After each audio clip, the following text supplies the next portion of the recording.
दोस्तों, ये कहानी है उन कैदियों की जिन्होंने दुनिया की सबसे ताकतवर और होशियार सेना को चकमा दे दिया, लेकिन उनके बदले न जाने कितने लोगों को अपनी जान दांव पर लगानी पड़ी। तो कहानी शुरू होती है, हिटलर का दौर चल रहा है, बेगुनाहों को उनके घर से बाहर निकालकर बेवजह मारा जा रहा है, और वो भी पूरी दुनिया के सामने। लेकिन किसी की हिम्मत नहीं थी कि कोई इस चीज के ऊपर उंगली उठा सके, क्योंकि अगर उन्होंने ऐसा किया तो उनका पूरा देश नक्शे से गायब हो जाएगा। इन्होंने जर्मनी में ही कई जगहों पर ऐसे कैंप बना रखे हैं जिसमें किसी के जाने का मतलब था कि उनकी मौत तय है, और खासकर ज्यूस लोगों को जिनसे हिटलर की खास दुश्मनी थी। और उसने उनके साथ क्या किया ये हम सभी जानते हैं। वह एक कैदी जिसे कैंप के गेट पर ही टांग दिया जाता है, क्योंकि वहां से उसने भागने की कोशिश करी थी, और वो सभी को डराना चाहते थे कि अगर किसी ने ऐसा दोबारा किया तो उसका अंजाम भी यही होगा। दूसरी तरफ कुछ बीमार और भूख से मरे हुए कैदियों को भी देखते हैं, जिन्हें बाहर लाकर वही कैंप के बीच में ही गाड़ दिया जाता है। जिसके बाद हम कुछ लाशों को देखते हैं जिन्हें किसी जानवरों की तरह एक कमरे में सड़ने के लिए छोड़ दिया जाता है। कुछ इस तरह से इस कैंप का हाल था। सही खाना किसी को मिलता नहीं था, लेकिन काम हर रोज उनसे करवाया जाता था। अब ऐसे कैंप पोलैंड के कई सारी जगहों पर बनाया गया था, लेकिन सबसे ज्यादा यही चर्चों में था, क्योंकि यहाँ पे ज्यादा दरिंदगी हो रही थी।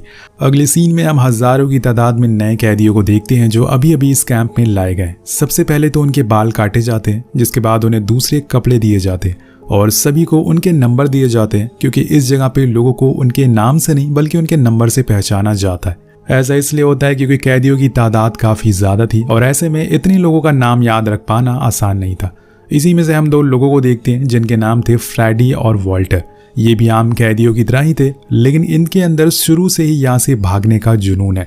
उन्होंने ठान लिया है कि वो यहाँ से भाग कर रहेंगे, और इसी बारे में वो कई दिनों से आपस में बातचीत भी करते रहते हैं। अब एक दिन वो अपने इस काम को अंजाम भी दे देते हैं। उस दिन वो दोनों काम से जल्दी आ जाते हैं, और फिर जॉन को, जो कि उनका ही साथी है, उनकी मदद से वो एक बंकर में जाकर छुप जाते हैं, जो कि उसी कैंप में बना हुआ है, जो कि कई दिनों की मेहनत से बनाया गया है। अब वो उसके अंदर चले जाते हैं। इसी दौरान हम फ्लैशबैक में जाते हैं, उन तीनों को देख पाते हैं जो उसी लाश वाले कमरे में बैठकर प्लानिंग कर रहे थे कि आखिर उन्हें जाना कहाँ है और वो कैसे कैसे यहाँ से बाहर निकल सकते हैं।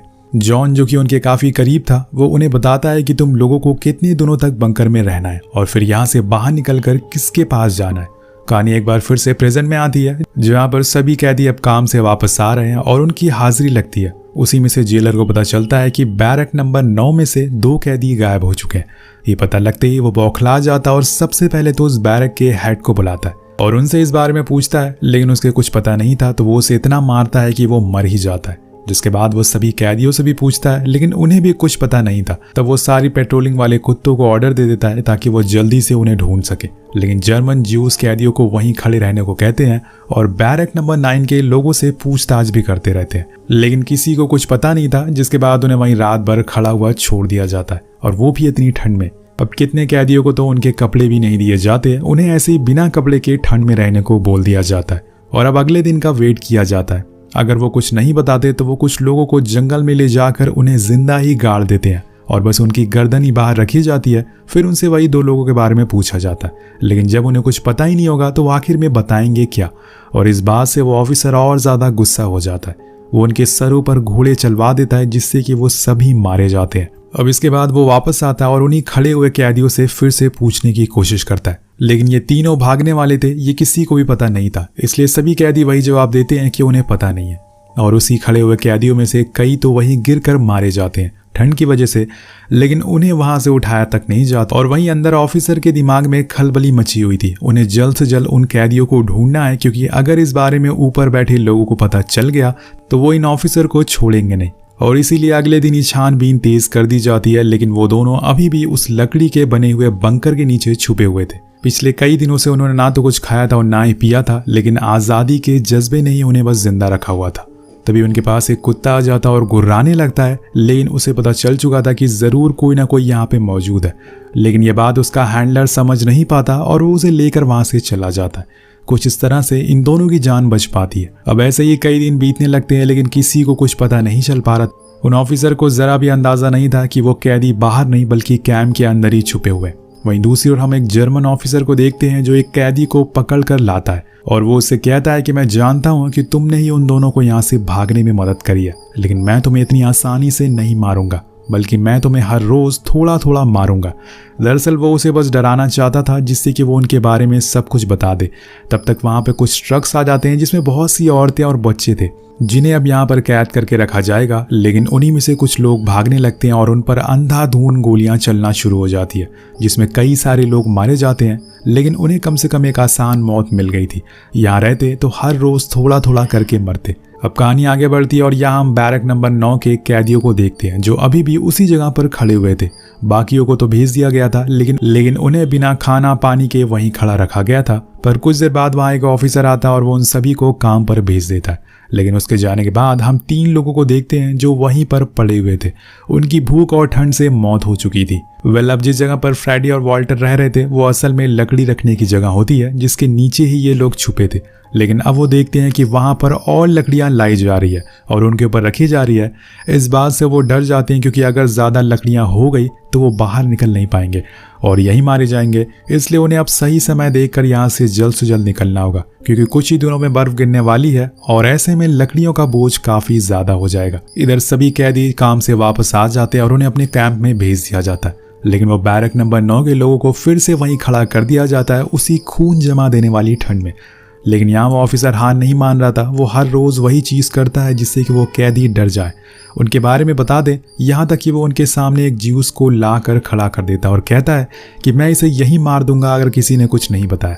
अब वो उसको मार भी देता है। 3-4 कैदियों को तो वो फांसी पर भी चढ़ा देता है। लेकिन इन सब चीज़ों से कोई फर्क नहीं पड़ रहा था। उसकी सारी कोशिशें नाकाम होती जा रही थी, इसलिए वो और ज़्यादा चिड़चिड़ा हो गया था। वहीं दूसरी ओर हम फ्रेडी और वॉल्टर के बंकर में कुछ हलचल देखते हैं। उन्होंने ठान लिया था कि आज ही रात वो यहाँ से भाग जाएंगे। वो इस छोटी सी जगह पर नहीं गुजारा कर सकते थे। अब वो धीरे धीरे कोशिश करना शुरू करते हैं, लेकिन उन्हें जिस बात का डर था वही होता है। लकड़ियों के ऊपर बर्फ जम चुकी थी जिससे कि उसका वजन और भारी हो जाता है। वो अपनी पूरी कोशिश लगाते हैं और फाइनली वो लकड़ी के पल्ले को हटाने में कामयाब हो जाते हैं। लेकिन अगर उन्होंने सारी लकड़ियां गिरा दी तो आवाज हो सकती है, इसलिए उन्हें यह काम भी चुपचाप करना होगा। वो धीरे धीरे उस छोटी सी जगह से बाहर आते हैं और फिर रेंगते हुए वहां से बाहर आने की कोशिश करते हैं। उन्होंने बहुत कम कपड़े पहन रखे थे, इसलिए उन्हें ठंड लगना शुरू हो जाती है। लेकिन इस समय उनके दिमाग में बस एक ही ख्याल था कि कैसे भी करके वो इस जगह से बहुत दूर चले जाएं, क्योंकि थोड़ी ही देर में सुबह होने वाली है। और सुबह जब जर्मन्स इन हटी हुई लकड़ियों को देखेंगे तो उन्हें पता चल जाएगा कि वो दोनों यहीं पर छुपे थे और वो फौरन अपनी आर्मी को इनके पीछे लगा देंगे। इसलिए वो दोनों सबसे पहले चुपचाप कैंप की फेंच तक जाते हैं और फिर उसे ऊपर करके बाहर निकल जाते हैं। और यहाँ से इन्हें तब तक भागते रहना है जब तक सुबह नहीं हो जाती। ये करते भी ऐसे ही हैं। पूरी रात भूखे प्यासे ये सब बस उस कैंप से दूर भागते रहते हैं। इनके शरीर में जितनी ताकत थी वो पूरी ताकत झोंक देते हैं। फिर कुछ ही समय बाद सुबह हो जाती है तो ये फौरन लकड़ी की झाड़ के नीचे छुप जाते हैं ताकि पेट्रोलिंग ऑफिसर इन्हें देख ना सके, और रात होते ही फिर से निकल जाते हैं। ऐसे ही कई दिनों तक चलते रहते हैं और इन दिनों रास्ते में जो कुछ मिलता है वो उसे खाते रहते हैं और अपने पेट को भरने की पूरी कोशिश करते हैं। उसी दौरान फ्रेडी देखता है कि वॉल्टर का पैर जख्मी हो गया है, जिसकी वजह से उसे चलने में दिक्कत हो रही है। वो फौरन एक कपड़ा लेकर उसके पैर में बांध देता है और उसे वहीं रात में आराम करने को कहता है। नेक्स्ट डे सूरज की रोशनी में ये फिर आगे बढ़ने की कोशिश करते हैं, लेकिन इनके सामने अब जर्मन खड़े मिलते हैं जिन्होंने अगर इन्हें देख लिया तो बिना कुछ पूछे ही गोली मार देंगे। इसलिए दोनों बड़ी देर तक डिसाइड करते हैं कि वो इस रास्ते से ना होकर बल्कि जंगल के रास्ते से जाएंगे। हालांकि इसमें उन्हें बहुत दूर चलना पड़ेगा, लेकिन कम से कम उनका जिंदा रहने के चांसेस तो ज्यादा रहेंगे। अब वो चलना शुरू करते हैं, लेकिन चलते चलते एक ऐसा दिन आता है जब इनके पैर जवाब दे देते हैं।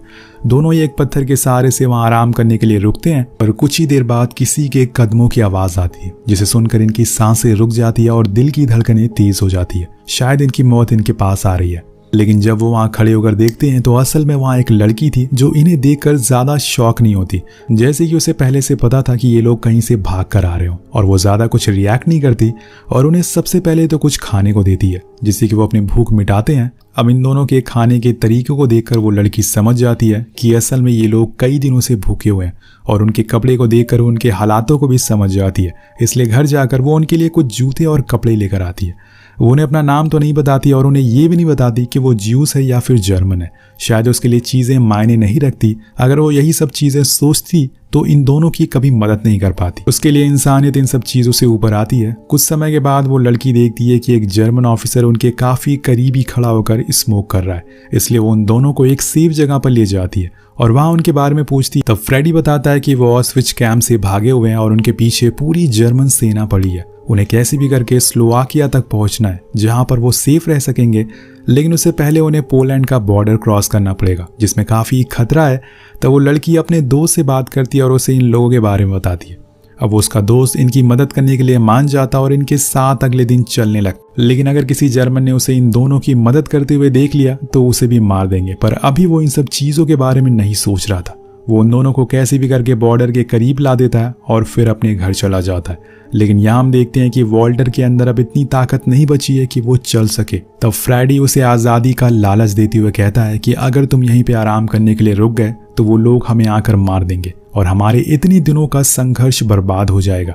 जिसे सुन के वो चलने के लिए मान जाता है, लेकिन वो दोनों रेंग रेंग कर आगे बढ़ते हैं क्योंकि अगर खड़े होकर चले तो जर्मन उन्हें देख लेंगे और उनका सफाया हो जाएगा।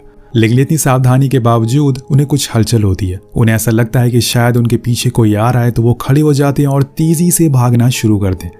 लेकिन अहम मौके पर अब वॉल्टर गिर जाता है क्योंकि उसके अंदर अब जान ही नहीं बची थी कि वो और थोड़ी दूर चल पाए। लेकिन अभी इनका सफर काफी लंबा है। इसी बीच थोड़ी ही दूरी पर बने हम एक घर को देखते हैं जिसके अंदर से कुछ लोग बाहर आते हैं और वो इन दोनों को ले जाते हैं। जब फ्रेडी की आंख खुलती है तो वो खुद को उसी घर में पाता है और रूम से बाहर आने पर उसे पता चलता है कि ये घर स्लोवाकिया में है। यानी कि इन्होंने वो कर दिखाया जो लाखों लोग करने की हिम्मत नहीं जुटा पाते। अब कुछ देर उस फैमिली से बात करने के बाद इन्हें सिटी में भेज दिया जाता है। यहाँ पे स्लोवाकिया के हायर ऑफिशियल से बात करने के लिए ये अर्जी डालते हैं, लेकिन वो उनसे नहीं मिलते। पर इनकी मुलाकात उसके असिस्टेंट से होती है जिन्हें बताते हैं कि मैं फ्रेडी और मेरा दोस्त वॉल्टर है, हम दोनों ही ऑस्विच कैंप से भागकर यहाँ पर आए हैं। हम चाहते हैं कि आपकी सरकार कुछ सख्त कदम उठाए ऐसे कैंप को बंद कराने के लिए, क्योंकि अभी भी वहाँ पर लाखों लोग कैद हैं जिन्हें बुरी तरह से मारा जा रहा है। अब अगले दिन बाइलक इनकी मुलाकात स्लोवाकिया के हायर ऑफिशियल से हो जाती है, जिनके सामने बैठकर वो बताते हैं कि हमने 2 साल उस कैंप में गुजारे हैं। हमारे साथ तकरीबन 4 लाख लोग वहाँ रहते हैं जिन्हें दूसरे शहरों से लाकर वहां कैद किया गया है, और मैंने अपनी बहनों को अपनी आंखों के सामने जलील होते हुए देखा है, अपने परिवार वालों को भूख से मरते हुए देखा है। मैं चाहता हूं कि आप इस बारे में सख्त कार्रवाई करें। उनकी बातों को सुनने के बाद सरकार कुछ कदम उठाती है, लेकिन कोई फायदा नहीं होता। सालों तक वो कैंप वैसे ही चलता रहता है। लेकिन जब 1945 में जंग खत्म हो जाती है तो उन सारे कैदियों को आज़ाद कर दिया जाता है। लेकिन शायद तब तक बहुत देर हो गई, क्योंकि सिर्फ ऑस्विच कैंप में जिसमें फ्रेडी और वॉल्टर थे उसमें तकरीबन 25 लाख मासूम, और पूरी जर्मनी में काफ़ी ऐसे कैंप बनाए गए जिसमें तकरीबन 60 लाख से ज़्यादा लोगों की जान गई, जिसमें सबसे ज़्यादा 5 से 10 साल के बच्चे थे जिन्हें गैस चैम्बर में डालकर मार दिया गया। अब कहानी के आखिर में हम एक सीन देखते हैं जिसमें एक जर्मन ऑफिसर लोगों को चुन रहा था कि आखिर किस किस को आज मारा जाए, और ये वो इतनी आसानी से कर रहा था जैसे कि वो कोई इंसान नहीं बल्कि कोई खिलौना हो। वेल दोस्तों, एक चीज़ हमें ये कहानी देखकर ज़रूर याद रखनी चाहिए कि हर अंधेरे के बाद उजाला ज़रूर आता है। हिटलर ने सोचा था कि वो पूरी दुनिया पर राज करेगा, लेकिन आखिर में उसे खुद को ही मारना पड़ा। वेल, आपको कहानी कैसी लगी? इस वीडियो पर एम करते हैं 350 कमेंट का, तो कमेंट जरूर करिएगा। मिलते हैं आपसे वीडियो में। Thank you so much watching. Peace out.